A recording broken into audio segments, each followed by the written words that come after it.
is one of the most popular postcard images of this country. And as far as cinema was concerned, the one most often used to say England, unless perhaps you include Tower Bridge, which Americans always think is called London Bridge. If you remember, they bought it and then didn't realize their mistake until they got it home. But in the filmmaking boom of the 60s, the kind of foreign filmmakers who came over here began to find less predictable images of London. A street in South Kensington for Roman Polanski. A biker's cafe for Sidney Furie. A park in Woolwich for Michelangelo Antonioni. A Fulham swimming pool for Jerzy Skolimowski. It was all part of an upsurge of interest in London as a place where something was really happening, rather than a place where very little had happened for quite a long time.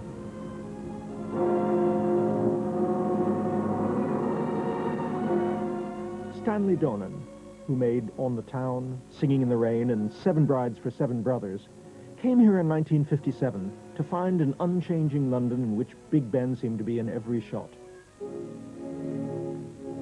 His Belgravia of palatial townhouses is straight out of the world of Herbert Wilcox and Anna Neagle, with permanent rain and fleets of servants with Etonian accents. Will there be anything else? No, thank you, William. Right you are. And welcome back, Miss Calman. Thank you, I'm glad to be back. In Discreet's London was a cocktail of classy ingredients. Good evening, Miss Calman. Good evening, Al. Old-fashioned Pall Mall clubland, Covent Garden for a bit of culture, Thank you. just a suggestion of bomb damage to hint at the real world, and even the old lamented Euston Station. It was London as a gracious backdrop through which the box office stalwarts Ingrid Bergman and Cary Grant could make their stately progress.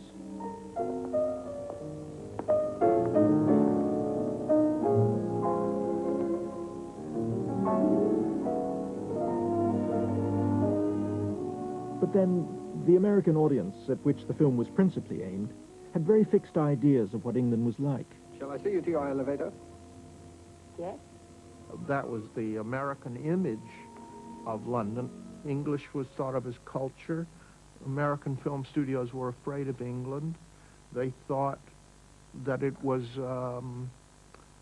the way the English spoke was foreign to an American's ear. They thought that it was too elegant, probably.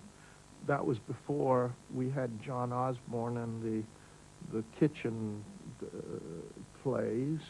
Well, there's no question that when we all saw Saturday Night, Sunday Morning, a new world was born. I mean, that was like Rossellini all over again. I mean, that had a reality and a grittiness, and it was a highly successful film. The queues around the block for Saturday Night and Sunday Morning coincided with Sidney Furie's arrival in this country, a young Canadian director longing to work in this new realistic style. But the film he brought with him in his luggage was a more immediately commercial proposition about sordid goings-on amongst the Beat generation. It was, however, an effective calling card. A Cool Sound from Hell was put on as a double bill with Saturday Night and Sunday Morning. Because of A Cool Sound from Hell, I got my first job. That first year in London, I made 4 movies. I made Dr. Blood's Coffin, Snake Woman, 3 on a Spree, and During One Night. And they were all 10, 16-day pictures. Snake Woman was 6 days.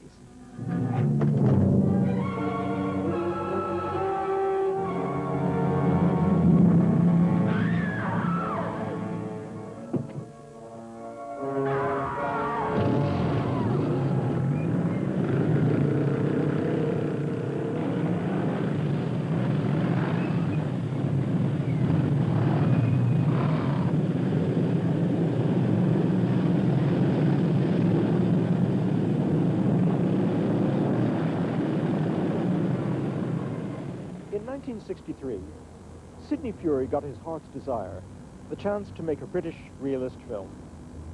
He came here to what was then the Mecca for bikers, the Ace Cafe, on the old North Circular Road. The producer, Raymond Strauss, was a stalwart of the exploitation films in which Furie had established himself, and the whole pitch of a film set amongst the fearsome motorcycle fraternity And indeed, a title like The Leather Boys was certainly designed as a come-on. But Fury really believed in what he was doing. He wanted to give his film as much authenticity as possible. Because it had motorcycles, we went to the greatest cafe for motorcycles. It was on this circular road somewhere out somewhere.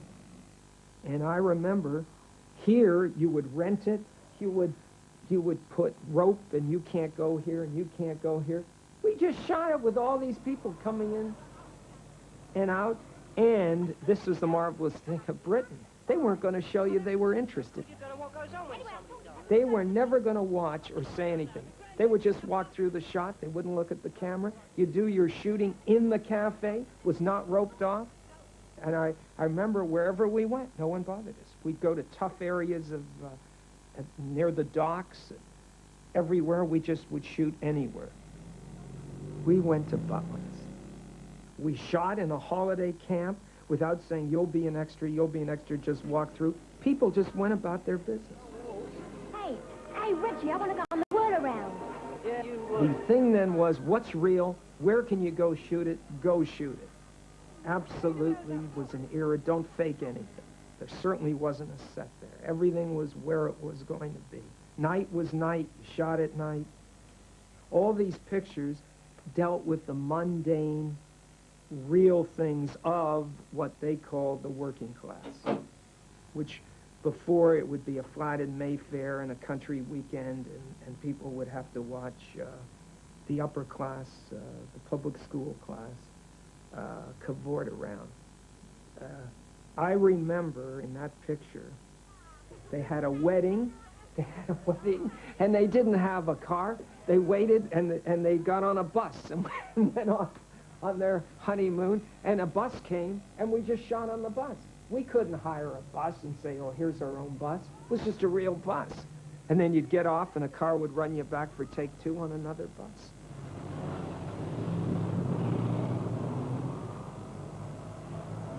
I like very much the work of what some people call the kitchen sink realist school. It's been so many years I can't remember the film specifically, but I remember the lighting on so many of them, and it did have that kind of hard-edged, natural look that you think of, or at least somebody from California thinks of, from northern England, the kind of dark gray skies and a brooding quality to the film.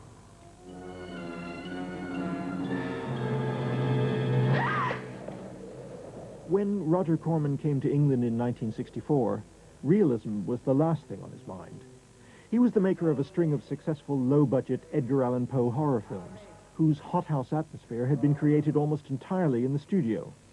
He'd been lured to England by a peculiarity in the costing procedure at British studios, whereby existing sets were thrown in with a rental charge. It's a wonderful system. It doesn't appear on the balance sheet. When you rent space at a studio, included in the space is the use of at least the scene dock for nothing. The scene dock is where the sets from previous films are stored. And I remember when we did Mask of the Red Death, they had recently finished shooting a very big picture. It was either Beckett or A Man for All Seasons. And when I looked through the scene dock, which I normally do because my pictures are somewhat inexpensive and I want to take advantage of it, I was amazed. These wonderful, just wonderful set pieces were in storage there. And I realized I was going to be able to get sets far, far bigger than anything I'd had in the United States. And the only thing that appears on the balance sheet is just the cost to the men of pulling the set pieces out of the scene dock and assembling them.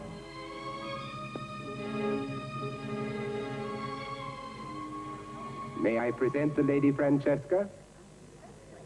I was young enough to be very close to the sort of age she was meant to be, if not exactly that age. So that I suppose there was a natural innocence of some sort, although perhaps not quite as innocent as she was meant to be. Well, actually, I probably was. So that, yeah, I think I was. So perhaps there was a lot that was already there, that he didn't need to draw too much extra in the way of her character. No, that room is not open to you. Not yet. What's in there? You look as though there something to fear in that room? For the uninvited, there is much to fear.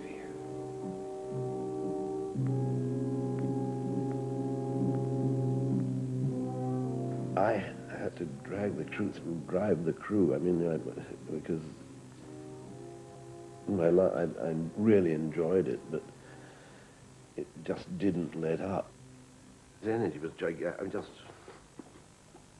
amazing energy. I mean, like a hyperkinetic kid on a sugar binge. I mean, it was really just astounding. Thinking, wanted to buy the sets as he shot them to write another story to involve that set. And over here, why won't we? I think the crew was a little bit taken back by the pace with which I worked, but it was the way I like to work. I don't like to sit idle on the set. He hid in the gantry when Caillou de Cinema came to interview him. He ran up, he had a camera position up with the lamps. He was hiding. Have they gone yet? We've got to get on with it.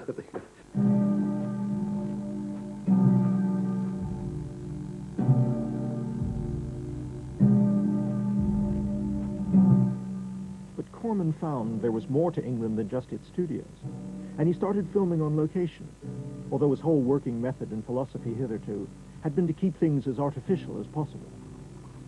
I did not want to show reality. On this picture, The Tomb of Ligeia, I deliberately broke my own theories, even though I believed in them, on the basis I was tired of shooting one way, and I thought I would experiment with shooting in natural location. This was an old abbey in Norfolk that we shot in. Damn me if I ever drink with Squire Daniels again. Bad breeding only exceeded by worse whiskey. From Mr. Fells. I think the difference between English and American culture is interesting to both sides, so I found myself putting in what I interpreted as some aspects of English culture into what was essentially an American film.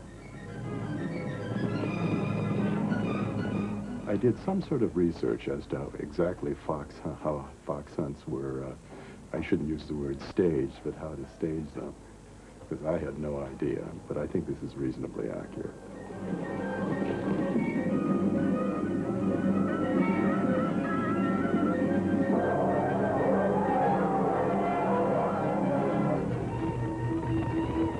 This is an English scene seen through the eyes of an American. But some foreign filmmakers came here in much more precarious circumstances.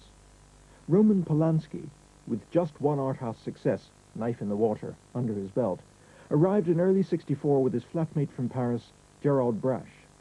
They stayed with a Polish friend, Jean Gutowski, an aspiring film producer. We needed some bread. We had to live, you know. Gerard, myself, Jean Gutowski needed to make a picture. So we had to come up with something which had chances of being accepted. Therefore, we thought of a kind of horror film. I had the nerve in mind all the time as we were working on it.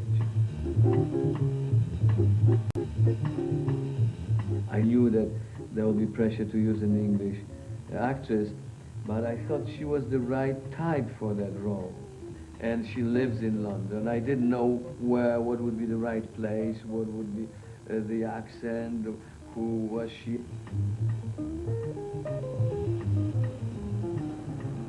I asked Jean Gutowski, where do you think this type of people live? What is the best area here that it will seem most realistic? And he said South Kensington, and we went to look up streets and then houses. We had to place the owners of their flat in the right context of sort of where would they be living in London. They would not probably be living in Belgravia. They may not be living in... so South Kent seemed like, at that time, would have an appropriate place, kind of a mentioned block where we placed Ian Henry and his girl who played his wife, the sister of Catherine Deneuve. And it worked very well. Ah, the beautiful younger sister. Comment ça va? I had some basic knowledge of English, Some of them spoke French. Jean would translate my Polish. I remember him always saying, what are you going to England for? I'm going to polish my English. Don't you think your English is Polish enough? I think that my lack of knowledge of this language was one of the main problems, actually. The screenplay of Repulsion was by Gérard Brache, who has since written Jean de Florette and The Name of the Rose. Il est revenu, Roman, en disant il faut qu'on fasse un film qui soit accrocheur, qui soit fort. La volonté qu'on a eue de départ, c'était de faire un film qui fasse peur, surtout, n'est-ce pas? C'était axé sur la peur. Et petit à petit, mais on l'a écrit, si mes souvenirs sont bons, je crois en 3 semaines, pas plus. How was it that you fell in with the Compton group? Or Because nobody else wanted me. And Compton needed some upgrading. You know, as you know, they started by the Compton Cinema, which was a way of getting around the censorship for films which were very daring in those times. We knew that sex has to be an element in it. And I felt like making a scary movie, you know. I wanted to do it. We knew a girl in Saint-Germain-des-Prés who was quite innocent, young and delicate, and looked very sweet. One of our friends started dating this girl, and then he was telling us that he was discovering an entirely different side of this girl. It was a great surprise to us. And I thought that's a good departure for a story, and we wrote The Repulsion. Il y avait une sorte de dichotomie dans les idées, c'est qu'eux pensaient qu'on allait faire quelque chose de très trivial, et mais on ne pouvait pas, physiquement, on ne peut pas changer sa nature. Alors donc on a fait Repulsion, qui petit à petit s'est avéré être un film sérieux sur la schizophrénie, et bon, pathologie particulière.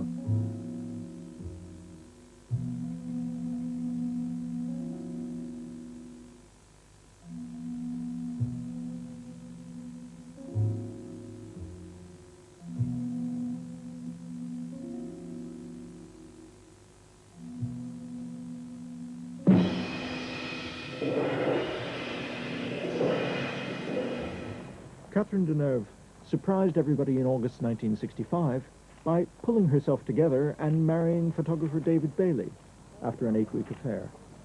The ceremony at St. Pancras Town Hall joined together the 2 reigning monarchs of the in crowd. She wore a little black number, and he wore jeans and a blue polo neck. It was, as one newspaper pointed out, a bad day for the brothers Moss.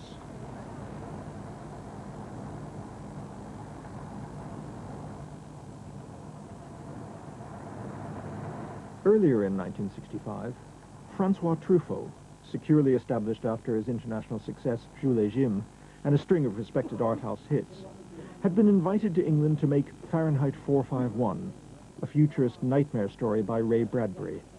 A vital part of the package was Julie Christie, now a developing international star with her Oscar for Darling behind her.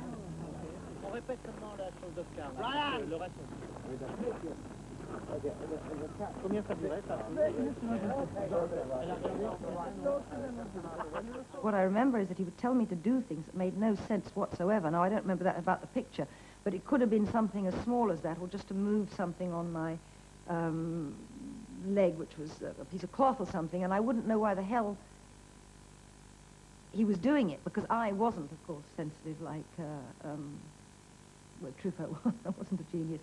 And after that I thought, what am I doing that for? It's a daft thing to do, but I'd have to do it. So a lot of it was like sort of sleepwalking to instructions. His thinking was so far superior to anything that I was at, that I didn't know why he was doing it. But of course when I saw it, I sort of saw the way it all made sense and came together.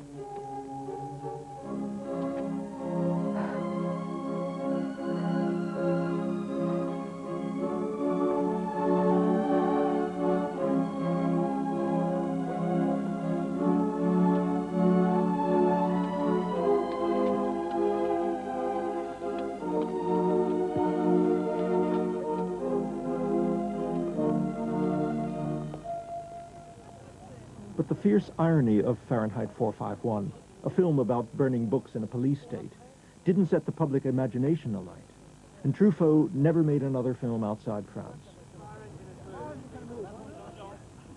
Roman Polanski, although not yet in Truffaut's league, had had a commercial success with Repulsion, even though it was in stiff competition that year with Mary Poppins and The Sound of Music.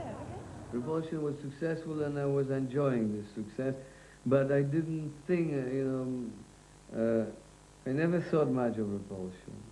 I wanted to do Cul-de-sac. That was my beloved project, you see. And Repulsion gave me the possibility of even talking of this film to the distributors. For the monks and fishermen of Lindisfarne, the sea passage was easier. In the dark, piratical ages, the sea opened like a furrow before them. The script of Cul-de-sac required a remote castle cut off from the land at high tide.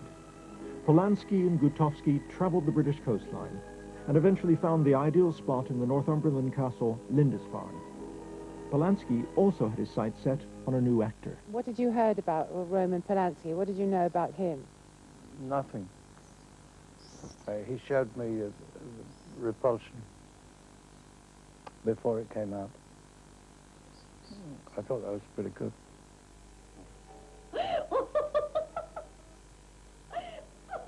I am lovely. No, not... Cul-de-sac paired Donald Pleasance with the French actress Françoise d'Orléac, who'd had very little experience, but was being encouraged by her sister, Catherine Deneuve. This strangely assorted couple's peace is shattered by the arrival of a small-time gangster on the run. I'm acting regular with you and you're acting snotty. I'm regular with you, ain't I? My wife is French. All right. In the meantime, you smashed up my chicken house. You tickled me pink with your chicken house. It's all rotten anyhow. If I'd been a man, you wouldn't get away with this. Holy Island, famous for its saintly history and its isolated charm, has often been a photogenic attraction for cameras both private and professional. But it's never known such a rewarding filmmaking session as this. Business on the At the beginning, it was fun, but people were bumping into each other too much, you know. To be with the entire crew cut off the rest of the world because the coast raids covered twice a day.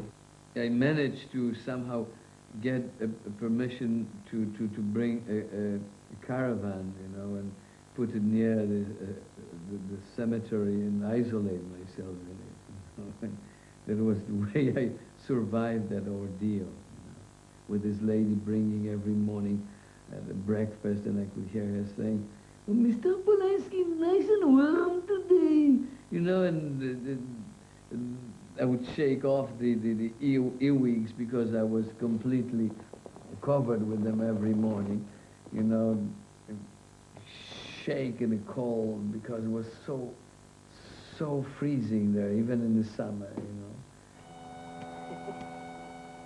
I remember that I had moments of total despair.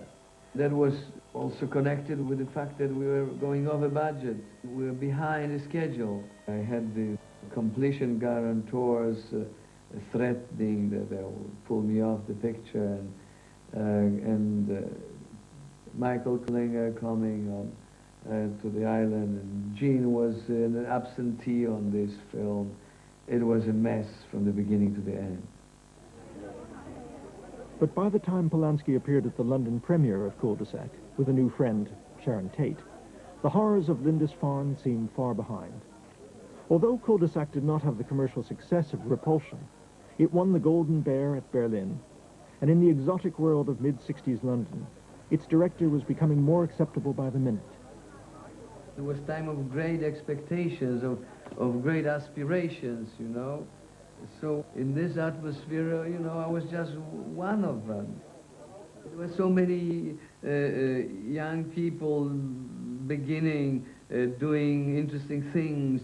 There was a general atmosphere of admiration of young talent. There was times of where the fashion photographers recruited from Cockney crowd. It was a time of the triumph of the low class, you see. There was a time where people in Gene started driving Rolls Royces. You know, the whole crowd of filmmakers, musicians was mingling. You would meet those people, if not daily, weekly, on all kind of night spots or fashionable restaurants. People were talking all the time in coffee bars and in pubs and bars and stuff, and it was a lot of dialogue going on, and a lot of interest and a lot of new ideas coming forward, and people talking all the time. And I thought, you know, it was very evident to me. You know, it was like one of those kind of sepia photographs that suddenly leaches into color, and suddenly it was color. You know, there was this music. And just the music alone, I think, you know, every day there would be a new group. You know, and it was a new group like the Beatles or the Who. But every day, you know, we were hearing them for the first time.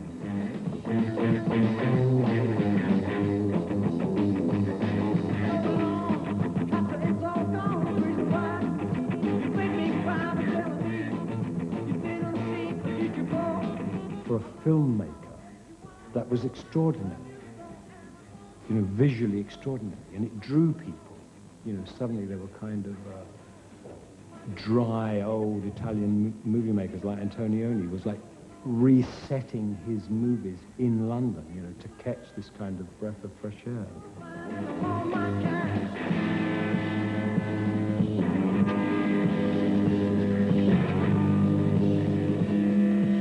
Sì, in fondo potevo farlo anche a New York o a Parigi. A Roma no, perché a Roma questi personaggi, il film è la storia di un fotografo di moda, e a Roma non sono così importanti come a Londra, per esempio. Credo che Londra in questo momento sia la città che offre proprio il background giusto a una storia di questo genere.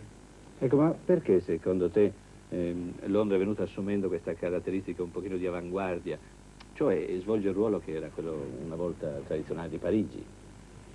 Perché c'è, non so, c'è uno spirito più libero, c'è una specie di fermento molto più vivo in questa città che non altrove, mi pare.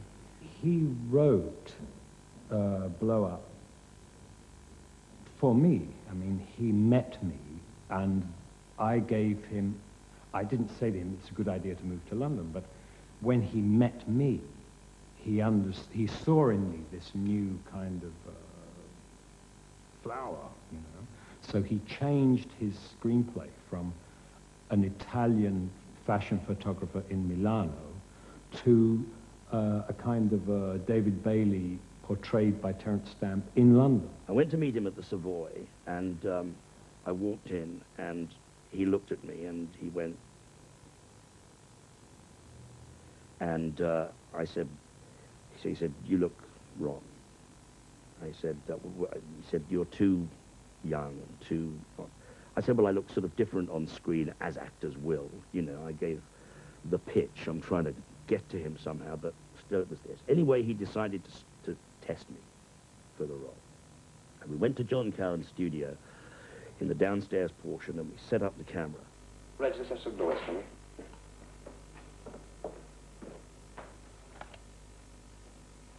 And out of the corner of my eye, I see him underneath the camera going... So I think I better stop this right now. He wanted like lists of my friends and associates and places I hung out, and basically like what we did, you know, we were like a new breed. But I keep seeing this face underneath the camera going... So I go home despondent. It was all roses. And I was set, you know. The movie was, you know, we were shooting in 2 weeks, you know, and then I suddenly had a call from an assistant. He said, well, it looks like David Hemmings is playing him. I said, who's he when he's out? Come to the office and meet Antonioni. And I walked in, and Antonioni walked towards me, and he leant ahead and put out his hand, and he went, I am so pleased that you got the role. I never saw Antonioni again. I mean, there was not a word of apology or anything. So, to me, that thing is a kind of a mystery. Did nobody get in touch with you? Not Carlo Ponti, nobody? Nobody. this was John Cowan's studio. And John, in fact, most of the character is credited to David Bailey, but that's not actually true. A lot of people say it was Bailey, and Bailey himself says it was Bailey, but it isn't. It's an amalgamation, really, the character of a lot of research. David Montgomery, John Cowan. In the end, Antonioni decided that John Cowan's studio off Princedale Road in Notting Hill would give him the most scope for the scenes he had in mind. I remember we would come back here, and if he was thinking about a setup, everything would be cleared. And you'd know that he was thinking, because if it was raining or anything like that, all the doorways had all the technicians and electricians and props, everything would be all in the doorways. And you come in here and everything would be empty, and Antonio would be sort of nodding away up here, trying to work out what to do. But he decided to film the exteriors of the studio in nearby Pottery Lane.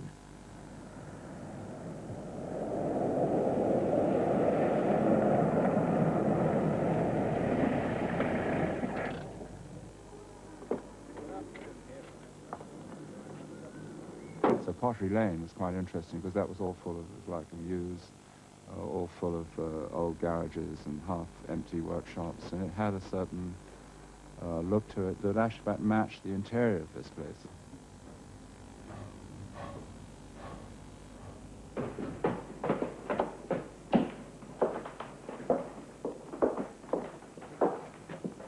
As far as I remember, what he said was that this social phenomena of magazines and photography and beauty and dancing and having a good time, which had suddenly burst out everywhere, was at its most advanced, I'm not saying necessarily good or bad, in London, and that's why he chose London rather than Rome or Paris, because it was more extreme in London.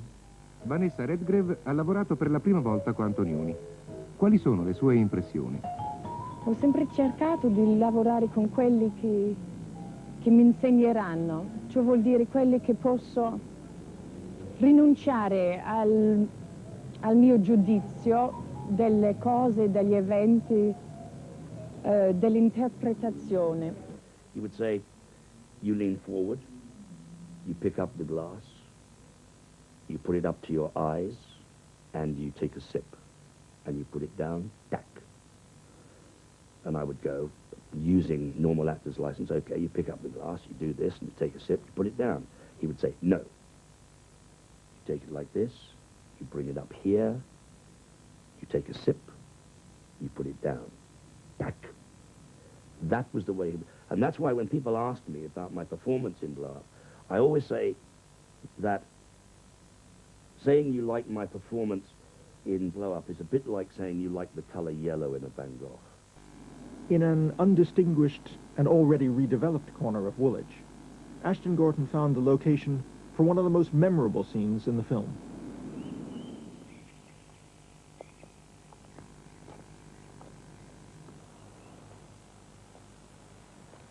He painted the entire Woolwich Park green, you know, a different color green than the trees were originally, and the bark green and the paths and all of that sort of stuff. I mean, he was amazing in the way in which he looked at color in a completely different way.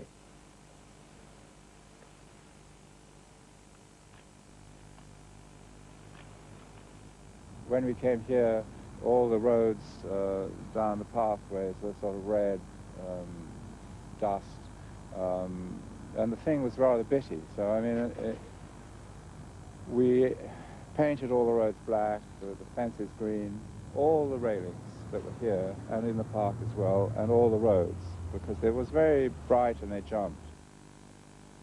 We might even have painted the grass.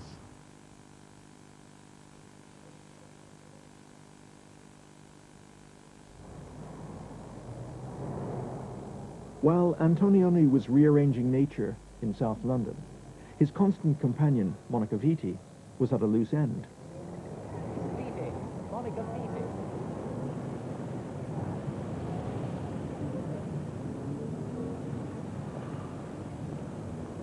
Londra era bellissima in quel periodo, bellissima, bellissima, perché si sentiva tutto quello che stava esplodendo musicalmente, e si sentiva una trasformazione dei giovani. Questo era incantevole. Let's go.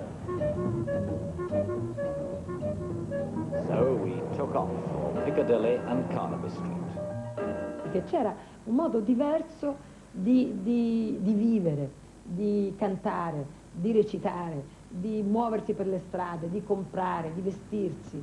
Era una Londra così viva, così in fermento, così esplosiva. Well, this is a sort of one of our Victorian junk shops.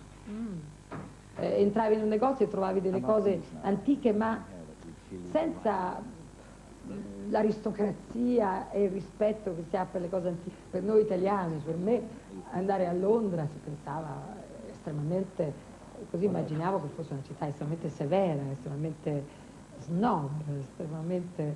E invece ho trovato una città viva come raramente si possono trovare, una città piena di novità, di fantasia. About the diamonds.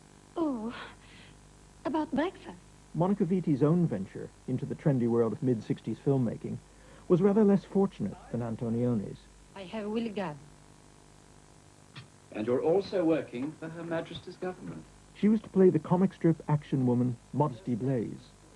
Antonioni had liked the idea and even vetted the director, none other than Joseph Losey. Michelangelo ha detto, ovviamente talmente bravo Losey, è talmente curioso il personaggio, è divertente l'idea, dunque è tutto positivo. She was to be partnered by Golden Boy Terence Stamp. Who's the bird with the beady eyes? The studio was rather hoping for a female James Bond. That's what they were hoping for. Losey was hoping to make something different, which indeed he did. The film, incidentally, was incredibly badly received at the time.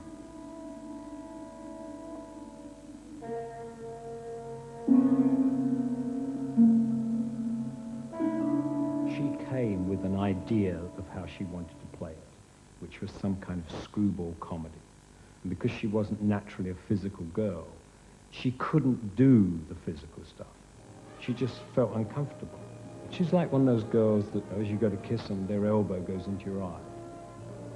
Era una situazione molto difficile per me e lui mi ha molto aiutato. E io spero proprio che lui mi ascolti in questo momento, che gli mando un bacio, ancora un altro. Yeah, I got back to England in the early 60s, and I'd been in America and doing a lot of television. And when I came back to England, I'd been 9 years away. And I noticed so many changes.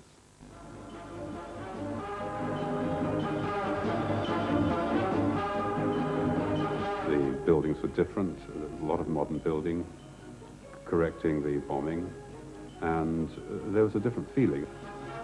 American films that went there just shot the House of Commons and Parliament and things like that, and Big Ben had to be in the film to show we're in England, we're in Europe, spending the money here.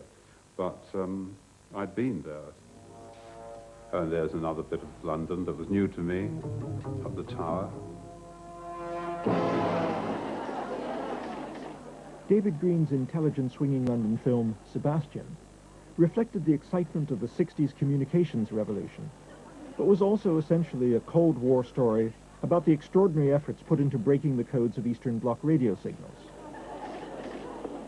This was also an excuse to show roomfuls of beautiful and presumably extremely brainy young women who were doing the code breaking. The Russians had put up something that was called a Sputnik, so we involved that in it. There was a scene in a boutique where Dirk Bogarde had to sit there idly watching his girlfriend get fitted.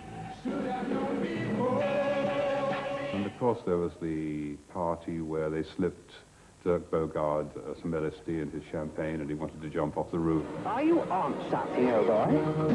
Good Lord, this chap turned on. Turned on. Turned on.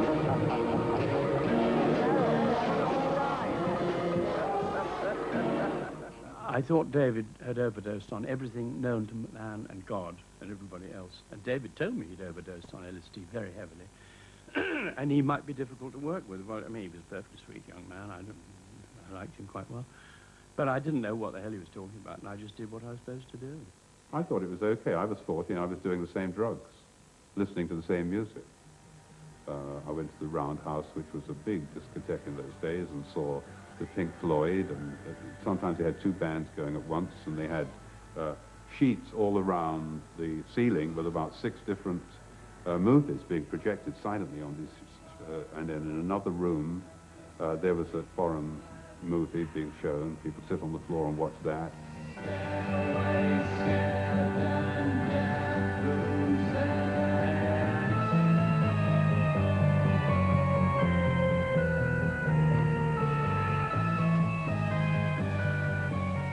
It was like an Oriental bazaar, you know, just special lighting effects and people making love on the floor and dancing, everybody dancing in their own rhythm, really. People were so stoned, it was wild.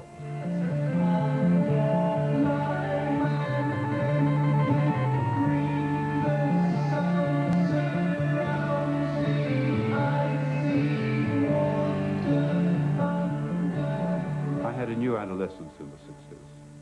I was reborn. Someone else who bought the late 60s lifestyle in a big way was the Polish filmmaker Jerzy Skolimowski. He wanted to make a film about the London scene, but as an outsider, he thought it safer to set his story in the closed world of municipal swimming baths.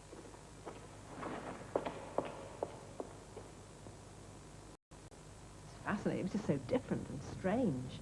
And the point I first read it, the script was fairly inscrutable. I mean, his English at that time was very minimal, and the script was written by, I think, he wrote it with his brother, and neither of them had perfect English by any means, so it had a very odd, quirky quality. Your first job? Yeah. I thought it would be all right. I only left school at Christmas. You'll be all right here. You can leave your coat there. I'll show you the pool. The story is about the younger boy and the older girl. So of course, this character represented probably some of my own early adolescence experience. So I knew the character instinctively, you know, but when I auditioned some young ladies, when I saw Jane, she had something which I didn't find in any other of the ladies, which was the ability to master the situation. She was kind of trying to keep the driver's wheel. What's up? This bloody bastard's touching me up. What? So I said, that's very good for the part. And Jane was like this. She had a very strong character. Probably if my English would be better, we could have get into arguments. He came round to my flat to have a look at clothes and things, to see if we should use some of my own clothes. And he said later, as soon as he saw the mess that my shoes were in on the floor of my cupboard, he knew immediately what type I was. And I mean, he would have liked to stay, I know, and sort all the shoes out and have them all in little bags labelled. It has an almost stroboscopic effect, you know. So many great and beautiful things were happening at the same time. Almost wherever you look, when you walk King's Road, really, there were shocking images, you know, and the sexuality was so open. Of course, Soho was a very attractive place for me, you know. There was no striptease at that time in my country. So suddenly, you know, all those strip joints and the girls walking here and there and the pictures and this and that was, again, a kind of stroboscopic effect. Film show too, sir. You'll find it very educational. Hot dog, please. With mustard? Yes. Like most foreign visitors, Skolimowski ended up in Soho. And it was on this corner that he shot some of the scenes in Deep End. Ironically, there were only a few real London locations in the movie. The down-at-heel corridors of the swimming pool, for example, where most of the action takes place, were actually sets built and filmed in Germany. The freedoms so vividly displayed in Soho were no longer on offer to filmmakers working in Britain at the end of the 60s. The American film companies were starting to lose interest, but English youth was still hanging out and hanging on to the alternative lifestyles opened up by the '67 Summer of Love.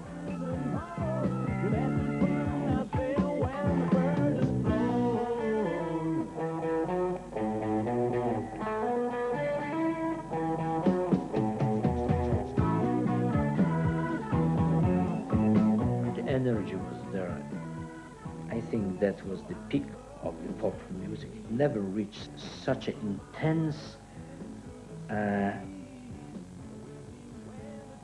value in everybody's life. You know, you heard that music, you lived with it. You know, you were swinging with that music. It was all my hippie youth, really. That is, my hippie 40s when I was an overgrown teenager, and it was all there. It was a love-in. And the 60s for me was a love-in. I think the peak was the summer of '69. That was, well, at least for me. I felt it the most intense. And somehow I felt that the world is going to be different than it actually turned to be. If you want to find out more about BBC4 programmes, sign up to the newsletter at bbc.co.uk/BBC4. Next, witness the wit and wisdom of Clive Anderson, Phil Duputus, Joe Brandt and Alan Davis as Stephen Fry hosts the panel game that grabs you by the grey matter in QI.